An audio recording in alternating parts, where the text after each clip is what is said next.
This segment is sponsored by Alflorex PrecisionBiotics.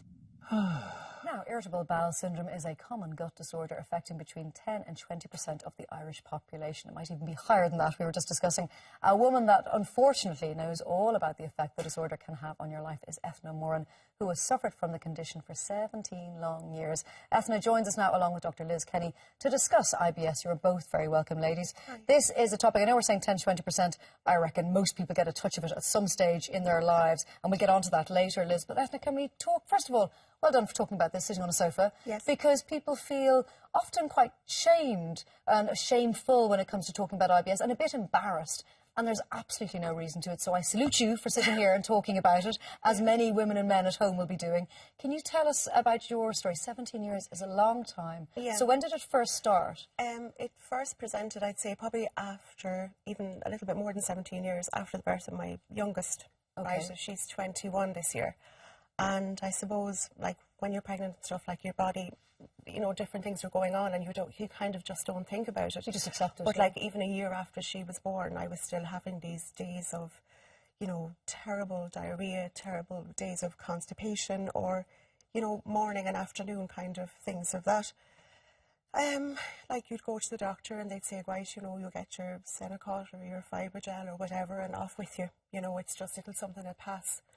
But unfortunately for me, it wasn't something that was, like, you know, going to be gone in a week or a month. And over the years, like, it did get worse. And there was one stage, like, where I suppose it was the weight that I was carrying around here. You felt at times like you looked pregnant almost. You were so bloated. Yeah. And the cramps and the horrible distended feeling in your stomach, you know. And I would have been very much into keep fitness, you know, and walking, exercise, but nothing would get rid of that, do you know. And it had quite a debilitating effect on your life, didn't it? It did, yeah. In the sense that, you know, kind of choosing the clothes that I would wear. You know, how long could you be out of the house, depending on how you got up in the morning.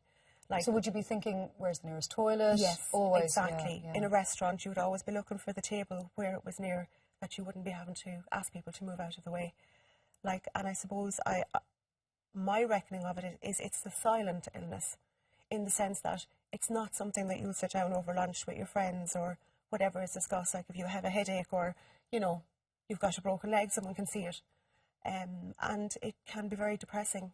And when it's interesting you say it's depressing, because we're going to talk about the link between psychology and what's going on in your gut. When you post your first baby, did you suffer with postnatal depression at all, or not so much? Yeah, not so much. But I probably, from doing all the exercise and stuff, but still all of this was happening. Would you see a link yourself between stress and anxiety and flare-ups? You would? Yes. Yeah. And then kind of diet was, you know, a choice of diet. There was stuff that you just wouldn't go near, stuff you were afraid to eat, you know. And then, like, times that when you be constipated, you could go maybe a day without eating at all because, you know, you didn't want to compound what was already there. And then, like with diarrhea, the same thing. You know, you didn't want to eat, you didn't feel the hunger. Like, at one stage, within probably a 9-month period, with these bouts of, you know, constipation, diarrhea, I had lost nearly 3 stone. Wow.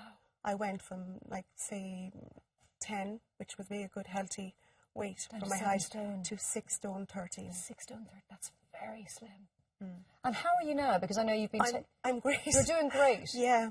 And what has you doing great? Since taking this Alflorex, right, and I know when I was approached to take it, I was like, oh, here we go. Here we go you again. Know, because you've tried everything under the sun. Yeah, I mean, as I was explaining to Liz there, my press at home was like a chemist for the bowel. I'd say right? It was. So you had your Buscopan for the cramps, and you had this for the diarrhea, and this to stop it, and this, you know. So I was kind of going, right, okay, this is something.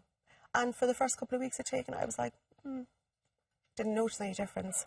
But definitely about 6 weeks in, I was like, oh, hello. You know, something is different. I don't feel this horrible bloated feeling. You know, the cramps were gone, and it just seemed the bowel movement were proper. And I was like, I was really afraid. I was like, oh, maybe this is working. And obviously it is. Like, I mean, well, I'm over 6 months now taking it, and I wouldn't be without it. You got your life back? Yes.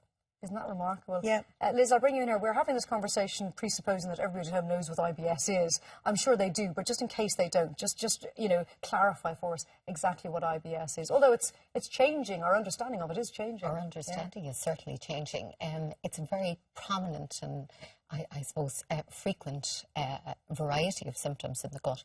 The prevalence is about 10 to 20% of the adult population, and it's spread very importantly across all socioeconomic groups.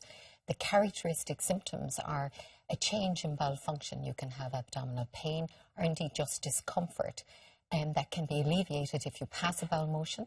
You can have changes in the frequency. You can have diarrhea or constipation, and the type of stool, whether it's hard, whether it's small, can change. You can also have bloating and increased gas within your tummy, so you can be very uncomfortable with these symptoms.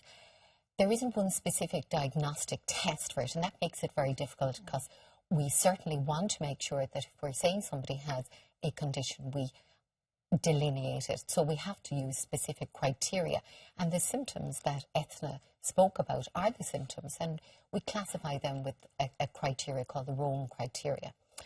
We haven't really found that there is one cause for irritable bowel syndrome, but we have a number of centres in Ireland and worldwide looking at specific areas. We know that as our technology for looking at the bowel and looking at the bacteria, and we call them the gut microbiota, and there are millions of bacteria within the gut. And because we have the technology, molecular technology, to look at the bacteria, we've looked at it in various diseases, and we look at it in the normal population. We do know that there are good bacteria that promote not alone gut health and digestive health, but overall good bodily function. And what Eithne has been taking is a targeted probiotic. Yes, it is. Specifically for IBS. Yes, but what we did with the Alimentary Pharmabiotics Centre in UCC under the directorship of Fergus Shanahan and with Science Foundation and government funding, we looked at the gut bacteria and we looked at probiotics, and these are live organisms that we can give in capsular form. I'm going to have to be very rude, Liz, and cut you off, but essentially this end product is Alpharex. Alpharex. Yeah, Alpharex, apologies. Alpharex. Okay. And in a lot of patients with irritable bowel, it is something that improves their symptoms. We know that there are other probiotics which can also be helpful.